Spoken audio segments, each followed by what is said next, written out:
Hello ladies and gentlemen, eu sou o Delbs, sejam bem-vindos a mais um vídeo e hoje estou aqui com um primeiro de vários do canal. Estou aqui com o primeiro manual de compra e hoje vamos falar sobre fones de ouvido. Hoje eu quis compilar todo o meu conhecimento que eu tive durante anos e anos pesquisando, sendo um pouco audiófilo e tudo mais, para poder sintetizar tudo em um vídeo só. E esse aqui, teoricamente, vai ser o meu único vídeo que você vai precisar olhar na hora de você querer saber como pesquisar fones de ouvido. Então eu vou acabar separando esse vídeo em alguns tópicos. Primeiro vem do formato, segundo vem o tipo de isolamento, terceira tonalidade, quarto lugar, qualidade do som, por último, impedância e ou sensibilidade, e para finalizar uma conclusão para vocês terem sempre uma versão resumida disso tudo que eu falei, para vocês sempre poderem consultar sempre que vocês estiverem na dúvida. Então a primeira coisa que você tem que se perguntar quando você vai comprar um fone de ouvido é: qual tipo que eu quero? Por exemplo, hoje em dia tem muitos formatos diferentes, tamanhos, pesos, e cada um deles tem as suas peculiaridades, porque você vai querer escolher um em cima do outro. Os fones de ouvido mais comuns hoje em dia são o que a gente chama de earbuds, são aqueles fones que encaixam na nossa orelha, mas sem a borrachinha, né? Eles não acabam não vedando o canal auditivo. É muito comum você ter recebido isso aí junto com o seu smartphone, um Apple vem com ele, um Samsung vem com earbud geralmente, Motorola e por aí vai, né? O benefício deles é que eles são muito baratos de se produzir, sem contar que são bem compactos, leves e propõe um conforto satisfatório. Logo, eles são muito baratos, são os mais baratos dessa lista que eu tô apresentando para vocês. Mas por outro lado, são raros os earbuds que são bons no mercado, porque geralmente eles contam com alto-falantes fraquinhos, sem muito detalhamento, e aí como consequência também falta a vedação, né, que certas pessoas preferem essa privacidade, então isso pode ser um ponto negativo para você. Porém, se você ainda tá querendo uma coisa leve, discreta, como earbud, mas que possa isolar melhor, você tem os fones intra-auriculares ou os fones in-ear, né, para os mais íntimos. Eles geralmente possuem uma pontinha de borracha ou espuma, que aí garante que o fone vai conformar com o seu canal auditivo e vai vedar melhor. Além disso, o mercado de IEM, que são in-ear monitors, vem crescendo muito rápido nos últimos anos, garantindo que tem muitas opções para todos os sabores e todos os preços. Tem diversos modelos e cada um consegue entregar uma performance. Existem ótimos custo-benefícios, existem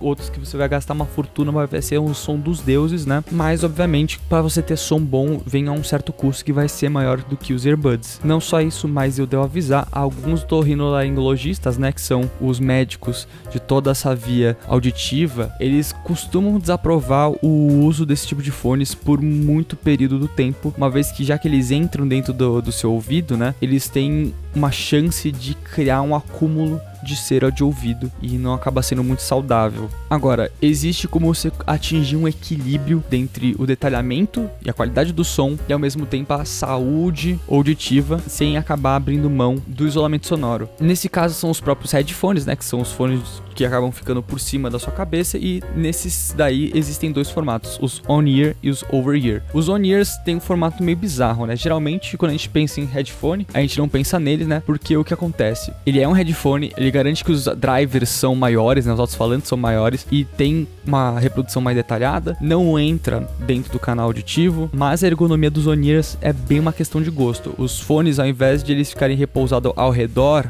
da sua orelha, eles ficam repousados em cima da orelha. Faz uma leve pressão em cima dela. A vantagem é que esses daí costumam custar mais barato do que os over-ears, né? Mas pessoas que usam óculos, como eu, podem achar meio desconfortante, sabe? Outra coisa que acontece também com a categoria de fones on-ear é que a oferta deles é mais restrita também. E por último, a gente tem os headphones mais famosos mundialmente, que são os over-ear, né? No caso, eles envolvem a orelha do ouvinte, garantindo um conforto melhor que os on-ears, né? A variedade é gigantesca, mais do que os IEM, né? Porque os in-ear monitors, eles estão começando a criar uma moda agora, uma atração agora. Já os over-ear já existem, faz décadas. Porém, obviamente, tudo tem seus pontos fracos, dependendo do modelo do headphone que você pegar. Ou eles podem aquecer a orelha do ouvinte, levemente, mas também eles acabam apresentando os maiores fones de ouvido que você vai acabar encontrando. Logo, eles são um pouco mais difíceis de se usar na rua, por exemplo, né? Agora, entrando um pouco na parte de isolamento acústico, porque nos últimos anos também veio mudando um pouco o conceito disso daí, mas também o isolamento acústico, às vezes, ele pode influenciar em certas outras características que mais pra frente a gente vai acabar falando, né? Então, por mais que os headphones ofereçam um isolamento acústico com certeza melhor que earbuds, existem variações na categoria de headphones, né? Os IEMs, eles dependem da estrutura que eles têm para poder virar o que são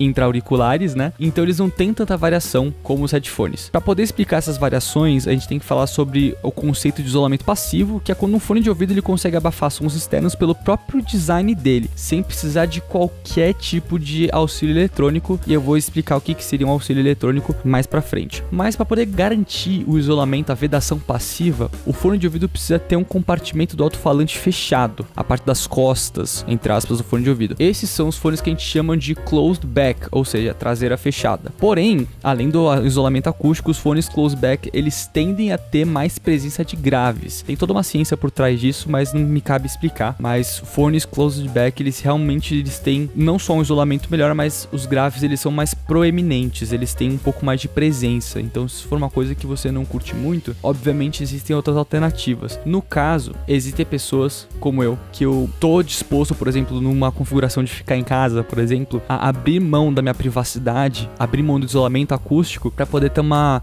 experiência sonora mais expansiva. Então, pra gente que nem eu, existem os fones de ouvido que tem uma grade atrás do alto-falante, né? Ou seja, eles são chamados de open back, a traseira é aberta. Então, se você for ver esse tipo de configuração, ele pode disponibilizar uma experiência mais aberta, sabe? Ele acaba expandindo um pouco o palco sonoro, que é uma coisa que eu vou trabalhar um pouco mais pra frente, né? Então, isso acaba sendo uma questão de preferência. Existem pessoas que adoram apontar o meio do caminho, que são os semi-open back, né? As traseiras semi-abertas, mas a oferta é muito restrita desse semi-open e o meio do caminho é muito inconsistente. Existem fones semi-open que são muito abertos, logo eles acabam configurando como se fosse um open back, e outros que são muito fechados, quase configurando como se fosse closed back. Agora, além disso, existem os métodos de auxílio eletrônicos, que são os métodos de isolamento ativo. Eles são mais comuns em fones de ouvido sem fio, tanto quanto headphones como IEMs, né? Que eles usam o microfone presente do fone de ouvido para captar as frequências exteriores e, a partir de um algoritmo, produzir uma frequência sonora dentro do seu falante que cancela os ruídos vindo ao mundo ao seu redor. É uma tecnologia muito inteligente,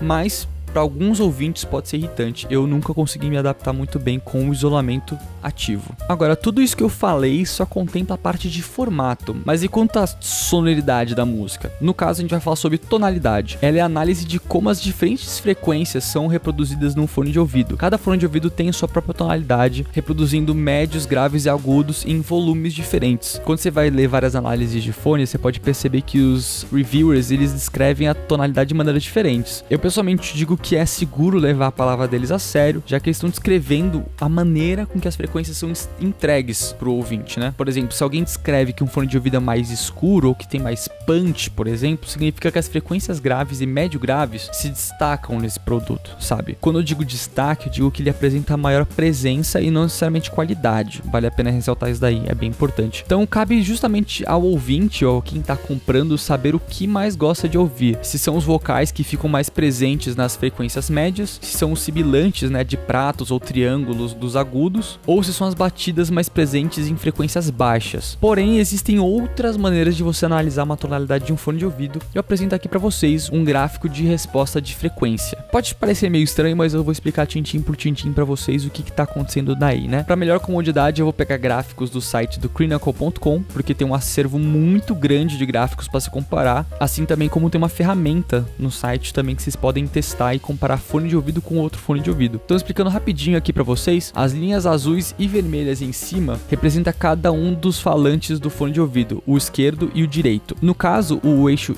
Y, que é a altura, representa o volume da reprodução do som específico, e o eixo X, né, que é o comprimento, as frequências em Hz. Quanto mais para a direita, próximo aos 20.000 Hz, mais agudo é o som sendo medido, e quanto mais para a esquerda, próximo aos 20 Hz, mais grave. Também é possível ver uma outra linha escura, assim, que a gente chama dessa linha de target, ou seja, a linha de alvo. A curva de alvo é delimitada por alguém que fez a medida, né, e o que essa pessoa define como o som puramente neutro, ou seja, que não tem nenhuma frequência que vai ser mais alta que as outras. O target é necessário porque um fone com uma resposta 100% plana, ou seja, se essa linha fosse 100% plana, não significa que o fone é neutro, porque o nosso ouvido ele funciona de uma maneira diferente no caso. Então você pode usar o alvo para você mais ou menos comparar quais são as frequências que estão em maior ênfase. Tudo que está acima do alvo, eles têm mais ênfase do que o neutro, tudo que está abaixo do alvo, ele possui menos ênfase do que o neutro. Em ênfase eu quero dizer uma presença presença maior na tonalidade, né? Então, por exemplo, se a gente for comparar o alvo com a resposta do AKG K712, a gente pode perceber que o K712 tem uma resposta um pouco quente, né? Você começa, tipo, logo na extrema esquerda, você percebe que os graves estão um pouco abaixo do target, mas se chegando mais ou menos pros 40 Hz, né? Ele sobe um pouco, né? Ele fica acima da linha neutra e depois ele volta pra neutralidade lá por volta dos 1000 Hz, assim. A partir dos médios, ele tem um pico a partir dos 2000 Hz, né? E os agudos têm um pouco mais de volume, mas nada que seja muito sibilante. Então, isso aqui é só um exemplo de como você pode analisar um fone de ouvido. E se você, por exemplo, trocar essa curva de target por uma curva de outro fone de ouvido, você pode comparar. Ah, meu AKG ele tem mais grave que outro, por exemplo. O ideal é você sempre pegar dois gráficos de fone de ouvido do mesmo site, porque você garante que não só o alvo do gráfico é o mesmo, como também o equipamento usado para fazer essa medição é o mesmo. Então você pode pegar, por exemplo, a curva de resposta de um fone de ouvido que você já gosta, comparar com um outro que você quer fazer upgrade para você poder ver se a resposta é semelhante, ou seja, essa tonalidade é semelhante, ou até mesmo encontrar um par de fones que pode dar mais ênfase em uma frequência que você goste mais. Por exemplo,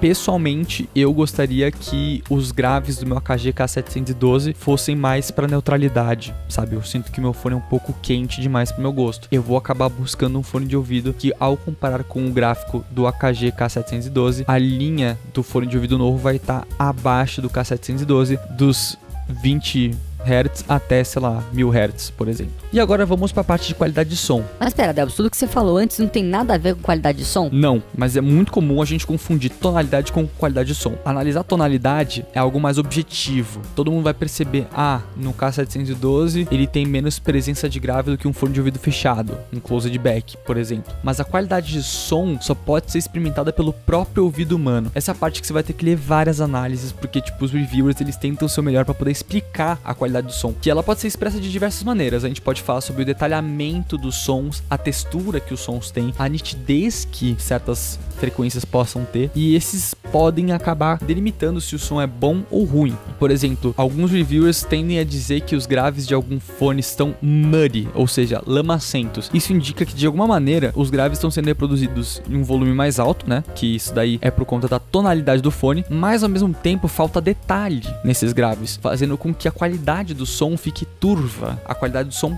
cai. Outra coisa que você pode também visar quando analisar a qualidade do som é, obviamente, o detalhamento espacial. Um fone de ouvido com boa qualidade de som é capaz de criar uma separação espacial, uma separação dos instrumentos, como se fosse possível você visualizar de onde vêm os sons, entre aspas. A distância dos sons, o quanto eles se estendem, que é o que a gente chama de palco sonoro, pode ser apresentada de maneiras diferentes também. Tem alguns que preferem um palco sonoro mais íntimo, que apresenta os instrumentos mais próximos do ouvinte. Outros preferem mais expansividade imensa, como se você estivesse dentro de um show ao vivo, ou quando você estivesse assistindo seu filme, você percebesse que tem uns pássaros voando a quilômetros de distância às vezes. Nessas horas do palco sonoro, os fones de ouvido aberto geralmente eles criam mais expansão, eles criam mais espaço, né? E bom, se você chegou até aqui, quer dizer que você realmente quer saber o que é necessário para poder comprar um fone ideal. Mas agora nessa parte de impedância e sensibilidade, eu vou considerar até uma parte bônus, na verdade, porque é um papo muito de nerd. Então se você quiser pular pro final, lá eu vou estar resumindo basicamente o que você tem que prestar atenção nessa parte de impedância e sensibilidade. O pessoal do hobby de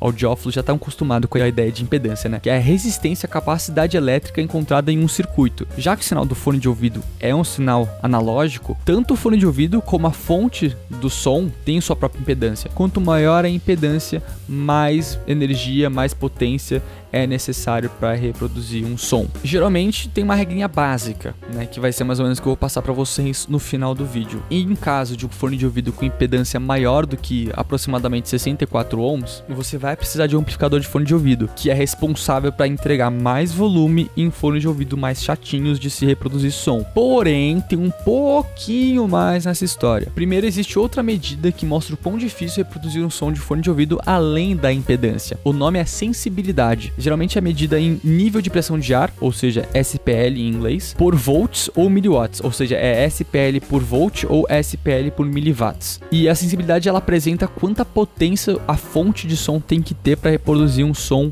a certo volume. Por exemplo, se um fone de ouvido tem sensibilidade de 94 SPL por volts, significa que a cada volt de potência introduzido no circuito, o fone de ouvido vai conseguir reproduzir 94 decibéis de volume. Logo, quanto menor a sensibilidade, mais necessário é amplificar. Mas eu tô aqui para facilitar as coisas. Então vem aqui uma dica de ouro, existe uma ferramenta de um site chamado Headphones Power, eu vou deixar na descrição. Se você colocar a impedância e a sensibilidade do fone, ele vai calcular qual é a potência necessária para poder reproduzir o som no seu fone de ouvido. Isso vai mais ou menos ditar se você vai precisar ou não de um amplificador de fone de ouvido e quanto de potência você precisa nesse amplificador de fone de ouvido. Pessoalmente, eu recomendo que você busque uma fonte de som que chegue pelo menos na potência de Very Loud, ou seja, tá aparecendo na tela 115 decibéis de nível de pressão de ar. Agora lembra que logo no começo da sessão eu falei que ambos o fone de ouvido como a fonte tem uma impedância? É porque também existe uma resistência elétrica na saída do som, na saída da energia de alguma fonte, pode ser do seu celular, um amplificador dedicado, dentre outros, assim, desde que seja uma saída de som de fone de ouvido ou de som mesmo. E quanto maior for essa impedância, mais chance do seu som distorcer, principalmente se seu fone de ouvido tem uma impedância baixa. Ou seja, a dica é sempre comprar uma fonte de som que tem uma impedância extremamente baixa, ou pelo menos que seja 8 vezes menor que a impedância do fone. Fazendo um exemplozinho, se eu tenho um fone de ouvido de 64 ohms, o ideal seria que eu tivesse uma fonte de som que tivesse a impedância menor do que 8 ohms para evitar que o som seja distorcido. Nossa, então é isso. Realmente são muitas coisas para considerar, mas para melhor comodidade eu vou passar então para vocês o resuminho para vocês não esquecerem. Então a gente tem que considerar formato, se vai ser in-ear, over-ear, on-ear, se vai ser intra-auricular, se vai ser earbud, o tipo de isolamento, se você quer cancelamento de ruído ativo, se o cancelamento de ruído passivo é importante, ou se você quer um open ou closed back, tonalidade, qual tom, médio, grave ou agudo que tem mais ênfase no seu fone de ouvido, que tem mais presença na assinatura sonora do seu fone, qualidade, desde detalhamento espacial, palco sonoro, textura, detalhamento e nitidez que você quer ter do seu fone de ouvido, e impedância barra sensibilidade, que geralmente qualquer coisa acima de 64 ohms de impedância você vai precisar de um amplificador dedicado. Bom, acho que eu comecei com o pé direito. Eu tô finalizando aqui o primeiro manual do canal, que provavelmente vai ser o meu manual mais extenso e mais técnico possível. Eu espero que vocês tenham aproveitado bastante o conhecimento. Espero que tenha ajudado vocês a fazer a escolha certa. Se vocês gostaram do vídeo, eu peço encarecidamente que vocês curtam o vídeo. Se inscrevam se você curtir esse tipo de conteúdo, principalmente de coisa de periféricos e tudo mais. Eu fiz já análise de outros periféricos. E eu pretendo fazer um manual de compra de fone para jogos, porque existem algumas peculiaridades disso tudo que eu falei que podem ser importantes para você que joga. Então, se vocês quiserem, deixem aí nos comentários. Então é isso. Sem mais longas, eu fui. Até o próximo vídeo. Tchau, tchau.